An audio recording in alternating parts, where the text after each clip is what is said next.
Welcome to another installment of A More Perfect Career, a place where information is shared, ideas are exchanged, and individuals in career transition gain insights about landing their perfect job. Today on the show, we've got Pamela Deneuve. Pamela began working with attorneys and lawyers in 1992 in Los Angeles, California. Pamela has worked with AM 100 law firms throughout the U.S., helping them to increase engagement, productivity, and to improve their profits by millions of dollars. She also helped them to negotiate multi-million-dollar business transactions. In 2005, she created a consulting firm serving law firms in Hong Kong and Shanghai. Pamela served as a peer reviewer for the groundbreaking National Task Force on Lawyer Well-Being, creating a movement to improve the well-being in the legal profession, which was released in November of 2017 by the National Task Force and other legal entities associated with the American Bar Association. Pamela hosts a weekly program, Lawyer of the Week, where she interviews peak-performing lawyers from all over the world to an international audience. She is a contributor to HuffPost and Medium and has written over 125 articles regarding lawyer well-being. She created and delivered a course for South African women lawyers to empower their collective voice in the legal profession. Pamela has a groundbreaking course, Marketing Mindset for Lawyers, to assist attorneys in building their book of business for their firms and practices. She conducts courses for professional development leaders to incorporate the latest American Bar Association guidelines and also serves on the Health and Wellbeing Committee for the Jacksonville, Florida Bar Association. Pamela works with lawyers in Jacksonville, Florida, and Atlanta, Georgia, and has clients throughout the U.S. and Europe. Pamela helps focused, successful lawyers achieve peak performance. She coaches them to move their practice to the next level and create their legacy. Pamela, welcome to the show today. Thank you. Thank you for having me, Greg. So I must say that is a very impressive resume and bio that I just read about you. Well, thank you for writing that for me. Can you tell me with that introduction, can you tell me a little bit about your background and how you got to where you are now? It's very interesting because it's not anything that I planned for or studied for. And I was always in a business administration and management. And in 1992, I had one of those life-changing events, which was really I had a stroke. I was in my 30s, and I lost hearing in my right ear, and I couldn't walk. I had the inner ear, and I was just stopped. And so after it was all over, it took me a while to recover and learn how to walk again. I went back to working in the business field, but I had this desire to coach. And when I coached, because of that loss of hearing, I had another kind of hearing, an intuitive hearing, where I was able to hear where people were blocked, where their blind spots were, where they were telling me, but they couldn't see it themselves. And so I began a coaching practice in Santa Monica and open to business people and professionals. And 60% of my clients were always lawyers. And, it just like I didn't ask them to come, they came to me. I didn't target lawyers, but probably the best acknowledgement I had was that one of my clients, a lawyer, paid for a colleague my services as an anniversary gift. Wow. That's quite a story. Yeah. You have recovered, it appears, fully from the stroke, and at such a young age. I'm still deaf in my right ear, but I function normally. And I do have tinnitus, which is a ringing in my ear. Mm-hmm. And the only thing might be is that I might talk a little louder than most people because I'm speaking over a ringing in my ear. Okay. All right. Well, like a lot of people who speak loud, they don't generally have a lot to say. I must say I've had conversations with you in the past, and your words of advice, your words of wisdom are always very much right on spot. So you have a right to speak over all of the crowd that is out there. So somewhat along the lines of that movie, if you build it, they will come. You just naturally migrated into working with lawyers. That's interesting. You didn't set out to do that. So nowadays you're working primarily or only with attorneys. Your LinkedIn profile says that you help attorneys achieve peak performance. Can you tell us a little bit about that? What exactly is it that you do? Okay, that's a very good question, and I appreciate your asking that, and I appreciate your kind words. Everyone, all of us, we have outside circumstances, or specifically lawyers have, I know the culture of working. I work with lawyers since '92. I know the culture. I've worked with AM 100 law firms. I've worked with lawyers with multi-million dollars books of business. I've worked with sole proprietors. So I know the sea that lawyers work in. I know the challenges and the issues that come up. And so when a lawyer comes to me, they have a particular goal that they want to achieve. They either want to build their book of business, or they're burned out from the law practice. They don't have balance. Sometimes their families are in crisis. I mean, it could be any number of things that are specific to lawyers. So usually what a coach does is they look on the outside circumstances, and then they say, okay, take this action and that action addressing the outside circumstances that have them in that position. My work involves starting from the inside and working from the outside.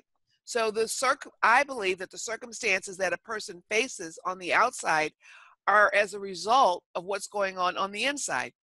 Beliefs, blind spots, trauma that's not resolved, just all sorts of things. So we start from the inside. We start off with what they want to solve, or what they want the problems, or what they want to change. Then we go back into what made them that way, what made this person that way, that this is going on in their life.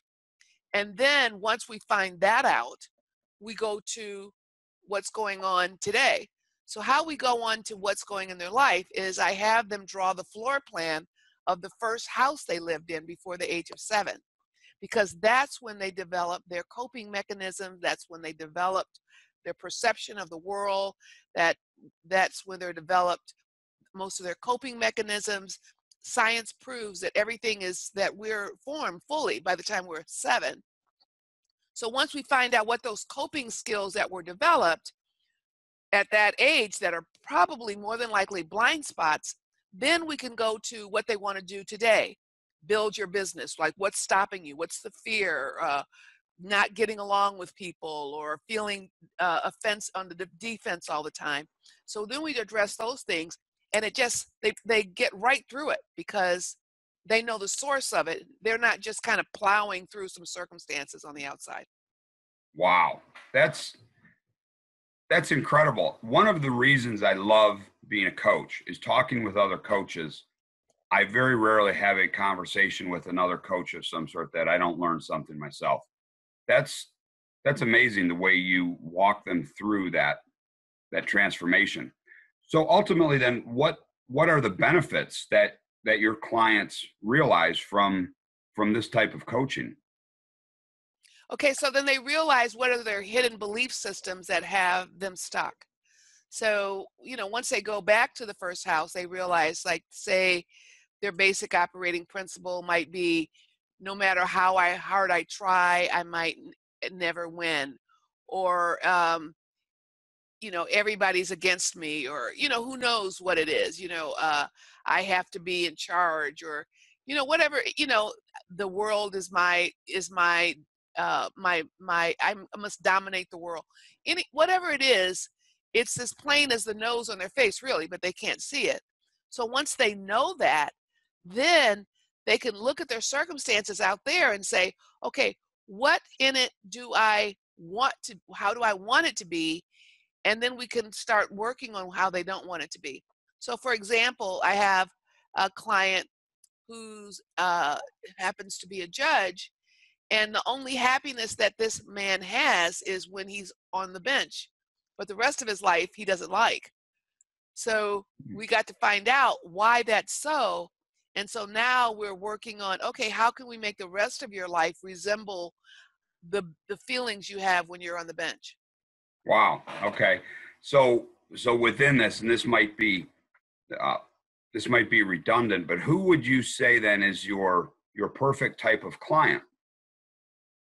My perfect client is a lawyer who wants to move on up. You Okay. know, it's not someone who's just I shouldn't say this, but sleepwalking. You know, there years and years ago, I did a course, and this gentleman, he was I think he was Israeli, but he had a he had a very deep accent, and he used to say this thing that people are deeply asleep. So basically, people are deeply asleep, you know. So people who are deeply asleep and are just going through the motions and they don't want to change it, they just are deeply asleep. They go to work, they come home, they look at the TV, they wake up in the morning, they do the same thing. Those are not the clients for me. But if someone looks and say, hey, you know what? I know that I should be making a heck of a lot more money than I'm making. And I can't figure out why. I've tried this and this and this and this. And usually people who come to me have had years of therapy and they've done this and this and this and this. And then just, you know, by finding out what their basic operating principle, they, you know, get with the program that really helps them to move their practice, their law practice, their life, and everything about themselves to the next level. So that number one benefit that you provide would be allowing these people who are in essence stuck at some point for some reason within their career, you help them get through that and then consequently achieve peak performance, increase their earnings, increase their work-life balance, just make everything much calmer, and much easier for them. Would that be a fair summary? That's a fair summary, and it also includes, I have clients who are really at the top of their game who say, this isn't enough. I want more. And so help me to do more. So it's Wow. not just necessarily someone who's stuck. It's someone who's I gotta up my game because that's just the way I play. Okay. All right. So you recently then started Lawyer of the Week. If I understand, you've been doing this now for about 6 months. Is that correct? Yeah, a little more than that now, but yes.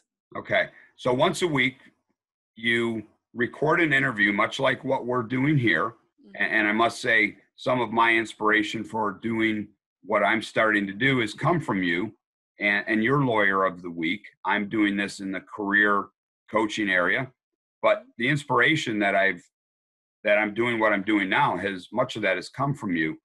Um, Lawyer of the Week has become quite a success. What was your inspiration to start that? Well, my inspiration is lawyers. I work with lawyers, and I work with lawyers in what I'd say their tender spots. And you know, they're such deeply committed people.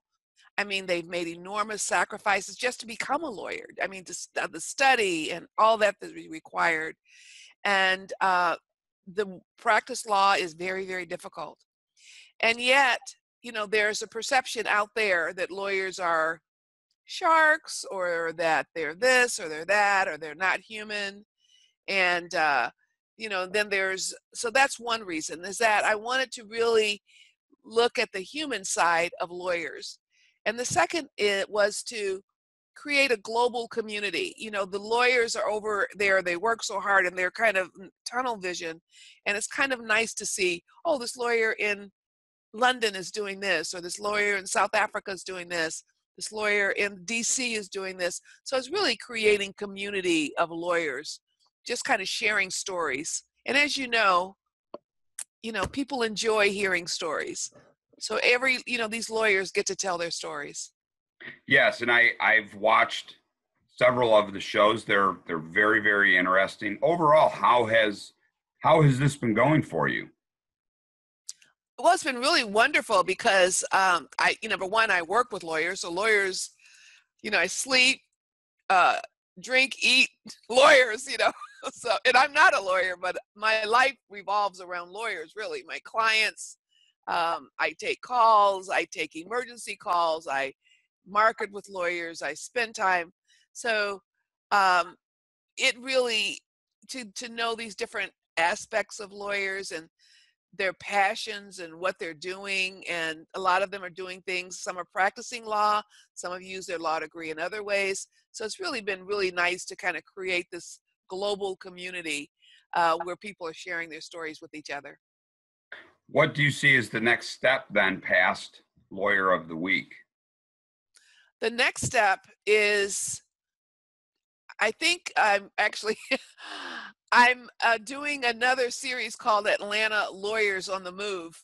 I have opened an office in Atlanta, and I spend a lot of my time there, and I'd really like, number one, to get to know the legal community more in Atlanta, and then I'd also like to create more of a global community, or a community within the legal community there. So that's my next step. Wonderful. That's excellent. So what do you consider to be one or two of your biggest successes over the years? I think my biggest success is returning to my work and to returning to my passion. I began working with lawyers I call it the basic operating principle work, with the drawing the first house and all that. And I began that in 1992. I had one lawyer that came to me who was referred to me by his colleagues who wanted to kill himself. And I was like, I can't help somebody who wants to kill themselves, and I was like, this is kind of jolting work, I don't know. And he says, lady, you can't get any more jolting than wanting to kill yourself. See me, please. And he just said, so I'm like, you know, well, all right, I'll, to sign these papers, but I'll see you. And the guy, he was like, young kid, and his mother was a nag and nagged his father all the time. And one day he was at home by himself, and his mother was nagging and nagging and nagging his father. And his father must have had a bad day, because his father was kind of a soft-spoken man. But this particular day, his father hauled off and hit his mother in the mouth so hard that her teeth her teeth shattered and fell on the floor. And he was there. He was the only one in the house. He wanted to help his mother. He didn't know what to do. So he went into his bedroom and he put the pillow over his head. And he said, I can't fix this. So I want to kill myself. I want to kill myself. And so that's where he developed the basic operating principle. So year after year, if he ever, things got where he felt like they were out of his control and there was nothing he could do about it, he wanted to kill himself. So when we found out, he didn't know this, but he drew his house and he remembered that day. He had totally forgotten about it. And he says, oh, do you mean that's just how I'm wired? You mean Wow. that voice in my head that tells me that is just how I'm wired? And, and he had a whole new lease on life. So those are the kind of things that are such success stories. When people are hurting and they find satisfaction, they find the will to live, they find joy, they find satisfaction. Those are my best success stories. Wow. That's incredible. As you were starting to talk about that, one of the things that hit me in the back of my mind was as I deal with people, whether it's a business owner or whether it's somebody that's in career transition, one of the things, it's very serious, but one of the things that I try to keep in perspective is these are not life and death decisions we're making here. In your case, that truly was. That has to be an incredibly rewarding scenario to come through that with someone and then have them to be able to look back at where they were and where you brought them to. Yeah, I feel that way a lot. I really, I have a client now who's a young woman who's from the United States who moved to Paris, and she, has a good job, but she decided to pass the Paris bar. And so I talk with her twice a week. I mean, but you can imagine if you went to Germany and you maybe knew the language, but now you're studying law to pass a test. All the books and all the studies are in German. Wow. How would you do that? Yeah, how do you even start something like that? And she's doing it, and it's just I'm just inspired. My clients inspire me. They truly inspire me. Truly is a rewarding profession then that you've chosen here, isn't it? Yeah, it's very, very rewarding, very in every way. So what do you see as some of the most important trends, either good or bad, that are affecting your business? Okay, the in my bio, you mentioned that I was privileged to be a peer reviewer for the Lawyer Wellbeing, Health and Wellbeing Report, Mm-hmm. released in 2017. And, that is such music to my ears because so long, not only the legal profession, but lawyers themselves have ignored their health and well-being and their mental, emotional, and physical health and well-being. And so now that that's on the table, now that the American Bar Association and other bar associations are really taking this initiative, that means a lot to me because, a lot of, that having that conversation will make more and more lawyers seek help to see that what they need to do, what is it that they need to enjoy having being a lawyer and enjoying being successful. Like being successful doesn't mean you have to not have a life. Uh, Being successful does not mean you have to uh, not have weekends or family. So that's what I love about the new trends that are going on. Okay, wonderful.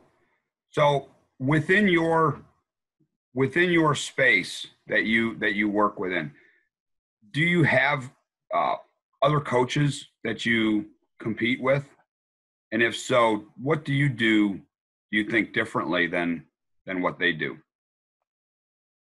Well, I think that there's room for everybody. And so there are different uh, thoughts on leadership coaching. Again, I think, I go back to this is something that I created, a work that I created. In fact, years ago, they wanted me to create an institute to teach people how to do what I did. But I didn't go with that. But I think that coaching in general is more external, like with these the circumstances and then, make so and so calls a day or, get up, do your fitness and don't eat so much or be on this amount of calories. So it's all outwardly focused. What I Mhm. do, I get to the outwardly focus, but I start on the inside and I start who are they inside? So that's what I think I do differently. And so Okay. I think when people come to me, I think they're surprised. They're, oh my God, I didn't know what I was getting into. But Well, but on the other that, side of it, they're like, wow, this is the best thing that's happened to me. And I think truly, I think if someone gets to that point, that they could go to other coaches. I mean, you know, other coaches then can manage, because they'll be working along. They won't be sabotaging, because a lot of times coaches work with people and they keep sabotaging themselves. Right. And so that they're equipped with some knowledge, so then they could go to other coaches. I mean, I'm happy. I don't consider that competition. I'm happy for them to go to other coaches to continue that journey. Wonderful. Wonderful. So the bottom line is, if you are an attorney, you absolutely have to have Pamela's name in your Rolodex, in your phone, in your contacts. You have to have that phone number, that email address, that website to be able to reach out to her if you need help. Pamela, how can an attorney get in touch with you? Well, they can email me at pamela@pameladeneuve.com. And I have a phone. I don't know the phone number.